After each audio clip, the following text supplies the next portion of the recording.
Ivory Coast is France's pup in West Africa. Losing Ivory Coast for France is a huge catastrophe. It is far greater than anything they have lost. We must start by understanding this. So Senegal is not Ivory Coast, and we are the ones who think that Bassirou Diomaye was an unknown. He was not an unknown. He was Pastef's number 2. So he is not a new man who came out of, how do you say that? Est Nilo.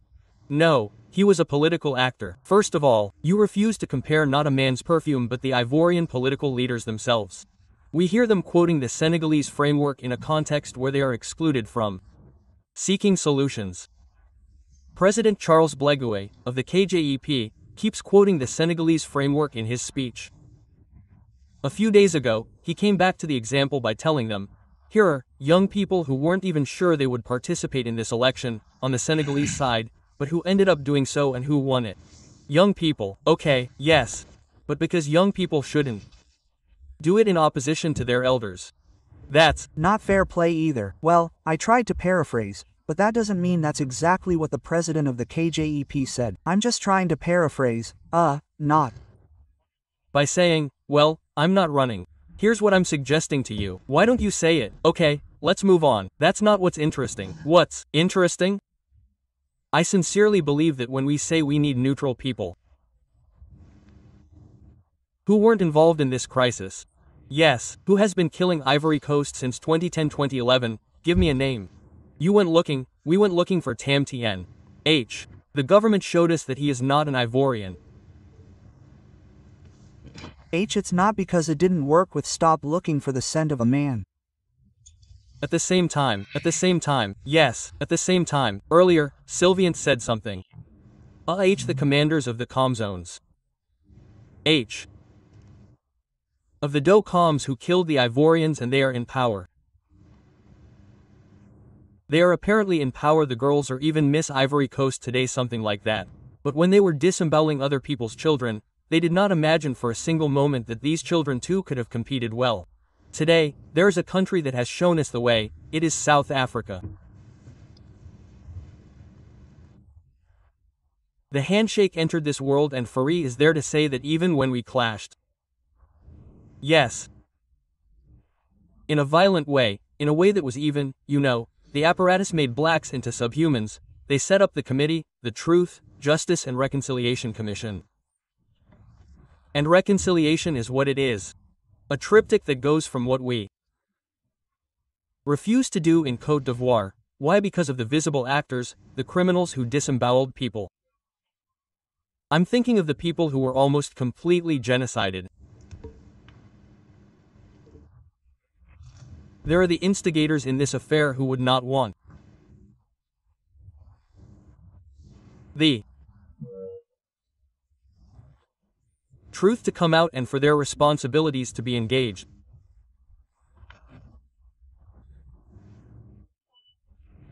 I'm thinking of France. I'm thinking of the UN and its officials like Mr. W. Choi, the South Korean, who validated his crimes. I'm thinking of other countries like the United States, which helped Mr. Nicholas Scozi, the man who is walking around with the bracelet today. Apparently Eric Sodi has been indicted, the man who is defending I don't know what in Nice. So this is to tell you why Africans refuse reconciliation. Why do they refuse justice? Why do they refuse the truth? But there are people who have died, and to this day we are unable to mourn them. Why did they die? For a dispute, a post-election conflict where we could have counted the votes, where we could have used other means. No, we had to use strong-arm tactics, savagery, barbarity, killing Ivorian Africans to install the one we wanted on the throne. We must not let such macabre actions pass in the history of Africa, must we? At the very least, everyone must be held accountable. And what my brother Toyin says is dangerous. giving the impression that everyone has equal responsibilities. No, Donald Barbu never took up arms. There was someone who did take up arms. There was an institution, a state with laws that had to be respected.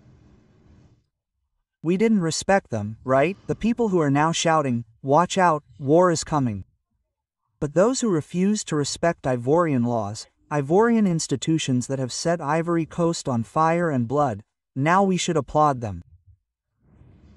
And what are they preparing for us? A dynastic power. No, I don't agree with that position. I think today that it's not a question of young people. Yes, young or old. That's not the problem. The problem is letting the people of Côte d'Ivoire choose who will be their leader in the years to come. It could be a young person, it could be an old person, but it is up to the people of Côte d'Ivoire to decide. We cannot muzzle the choice of Ivorians by excluding or setting aside a certain number of people who want to compete. Charles Bleguet, Guillaume Soro, Laurent Barbles, I am talking about criminals. By the way, the CPE told us that now that nothing has been found in the Bagbo camp, we might look into the Ouattara camp. But it is certainly a Glinglan scene, as they are used to serving us these stories with no plan. So really, this Ivorian affair for a consistent African who does not feel his heart broken when we talk about this Ivorian problem, it means that he is an African who does not see very well what has to do with it. Now, we are not in favor of bloodshed again in Côte d'Ivoire, but at least that the truth be told in Côte d'Ivoire. That justice be done, for those who suffered this violence and harm. And that, well, if people have some dignity, then reconciliation can be achieved.